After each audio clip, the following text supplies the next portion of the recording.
Saya akan banyak membaca dari buku Filipi hari ini.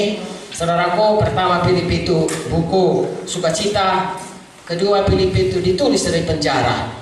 Ya, betapa hebatnya seorang yang di penjara masih bisa bersukacita. Kita di sini tidak ada yang penjara, kita harusnya lebih bersukacita. Amin, saudaraku. Ya, Filipi 1 ayat 6 berkata, akan hal ini aku yakin sepenuhnya, yaitu Ia yang memulai pekerjaan yang baik di antara kamu akan meneruskannya sampai kepada akhirnya pada hari Kristus Yesus. Ini kepalanya ucapan syukur dan doa Paulus. Jadi memulai suratnya kepada Filipi dengan berkata, Tuhan mulai baik, Tuhan akan meneruskannya sampai pada akhirnya. Jadilah ini kepada kita. Ya, yang lalu saudara mulai dari saudara selamat, itu sudah permulaan yang paling baik. Seterusnya sampai tadi malam, itu juga permulaan yang baik. Hari ini akan ditambahkan Tuhan lagi, ya, dibangun Tuhan terus kita sampai pada kehendak Tuhan. Dan kalau kita baca Filipi 3 ayat 13-14, saya loncat saja saudaraku.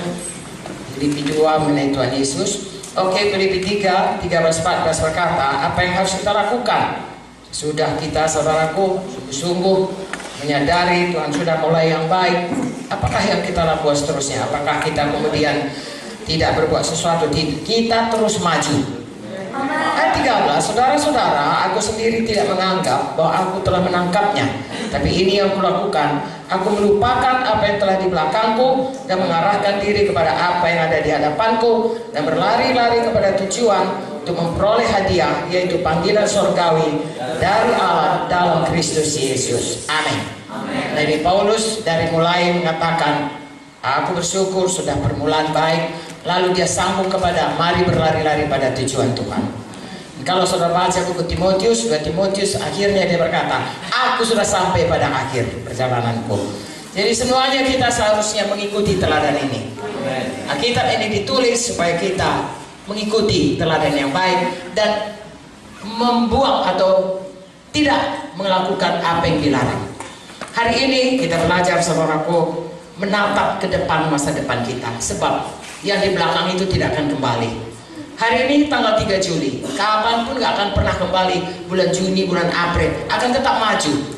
Tahun 2019 gak pernah balik. 2018 pasti akan maju terus. 2020, 2020 sampai Yesus datang. Jadi apa yang bisa kita lakukan adalah menatap ke depan. Haleluya. Ada juga firman Tuhan yang berkata, ya, pujilah Tuhan hai jiwaku, pujilah Tuhan hai segenap batinku. Benar? Jangan lupakan kebaikannya. Mengapa jangan lupakan kebaikannya? Kalau kita lupa kebaikannya, saudaraku, kita bisa distraksi. Buku Ulangan itu 5 buku pertama, buku Taurat, itu dituliskan mengingatkan kembali apa yang jadi sebelumnya. Mengapa diingatkan? Karena Musa berkata supaya kau ingat lagi, jangan kau lupa bagaimana kau dilepaskan Tuhan. Dan kalau kau kaya, jangan kau pikir itu karena kau, tetapi karena Tuhan yang menjadikannya. Kau dapat rumah nanti kanak-kanak, Tuhan semua melakukannya. Jangan kau lupa. Itulah gunanya buku Ulangan. Walaupun kemudian dikatakan Musa, biarpun ku bilang begini, nanti meter juga ya kau. Saudaraku, kita bertanggung jawab pada generasi kita. Musa bertanggung jawab pada generasinya, Joshua pada generasinya. Saudara baca Alkitab, sesudah generasi Joshua, hakim-hakim, orang Israel mundur dari jalan Tuhan. Sebenarnya saya sudah lewat generasi, lintas generasi 77 tahun ya. Kalau di Amerika itu rata-rata umur saudaraku sekarang ini 71 ya, laki-laki, kalau wanita sekitar 80. Jadi saya sudah lintas generasi ya, sudah uzur. Tapi firman Tuhan berkata, yang di luar bertambah tua, yang di dalam bertambah dibaharui. Haleluya. Maka dengan sukacita saya ada di sini dan berkata, saudaraku, yang lalu sudah berlalu, bagi kita menatap masa depan. Dan apa yang ditugaskan Tuhan pada generasi kita, tolong kerjakan. Tuhan berkata, aku menemukan seorang yang berkenan kepadaku, yaitu Daud, yang melakukan segala yang kulakukan. Dia berhasil pada generasinya. Dan saudara lihat saudaraku, betapapun Daud itu, saudaraku, dia berhasil. Salomo ya, yang mulai yang begitu bijaksana dan tidak ada orang sekaya dia, tapi ujungnya saudaraku tidak begitu baik ya. Tetapi siapapun kita, generasi kita, kita yang bertanggung jawab. Makanya sekarang saya ajak saudara menatap ke depan. Mengapa? Saya pernah membaca mengenai satu yang dinamakan E-Line di daerah negeri barat sana. Namanya E-Line itu, saudaraku, kalau kita di sini kan jalan-jalan provinsi, jalan apa. Mereka itu selain daripada jalan raya, ada jalan untuk sepeda. Waktu kami ke negeri Belanda, saudaraku, orang berkata kepada kami, hati-hati ya Pak Munte, ya Ibu dan anak-anak, jangan sampai orang yang bersepeda itu melanggar Anda atau Anda menabrak mereka. Karena itu jalan sepeda itu hak penuh mereka. Artinya orang yang berjalan sepeda itu jalan dia. Kita yang menunggu dia, khusus untuk dia. Lalu saudaraku, itu adalah jalan sepeda karena memang dianjurkan orang bersepeda supaya jangan polusi di negeri itu.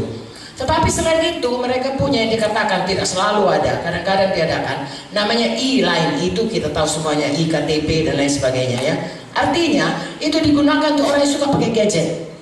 Di seluruh dunia sekarang, apalagi anak muda, orang tua juga saudaraku, mama-mama, opung-opung kayak saya pun, bayi-bayi pun sudah tahu pakai gadget ya. Mereka itu suka melihat begini, dan kalau saudara tahu, kalau pakai gadget kan begini.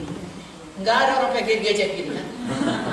Semua begini. Jadi banyak sekali kecelakaan karena mereka itu begitulah ya, terikatnya dengan gadgetnya itu, sehingga mereka itu tidak tahu nabrak tiang listrik, nabrak orang lain, bahkan meper ke jalan raya. Ada yang jatuh ke jalan lintas kereta api. Ya, saya pernah, Vicky barangkali menceritakan, udah pun jatuh di tempat kereta api, polisi bilang cepat keluar, iya sebentar lagi, cek. Nah itulah dia saudaraku. Ya, jadi dibuatlah E-Line itu pada satu hari, saudaraku. Orang kemudian senang, lalu orang pikir akan selamanya dibuat. Tidak, pemerintah hanya buat itu satu hari untuk mengingatkan mereka bahwasanya kalau pakai ini hati-hati, kau bisa bahaya. Kalau matamu terus kemari. Saudaraku, hari ini saya mengajak saudara, jangan begini saja, yang lihat yang dekat aja, lihat pandang jauh ke depan. Amen. Karena kita punya masa depan. Hidup kita di dunia ini hanya sementara. Puji Tuhan, kita selalu berkemenangan dan Tuhan mau kita hidup. Yohanes 10:10 berkata, Tuhan menyelamatkan kita supaya kita memiliki zoe kehidupan dan memilikinya dengan segala kelimpahan. Ya, itu bukan hanya di dunia ini, lepas dari dunia ini pun disediakan Tuhan. Itu sebabnya Matius 6:33 berkata, cari dahulu maka sekaliannya. Jadi dunia ini kita cari dahulu apa yang dikatakan Tuhan kepada kita. Kemudian apapun yang di dunia ditambahkan Tuhan sampai pada hidup kekal. Tapi kebanyakan orang seperti yang punya gadget tadi, dia sibuk memperhatikan apa yang jadi bagi hidupnya untuk masa dekat. Ya, untuk hanya hidup di dunia ini atau hanya hidup untuk ya masa dekat lah. Dan tidak memikirkan bahwasanya hidup kita ini ada satu hidup lagi, baik di dunia ini, baik sesudah di dunia ini, di mana kita harus berjalan pada jalan Tuhan. Haleluya.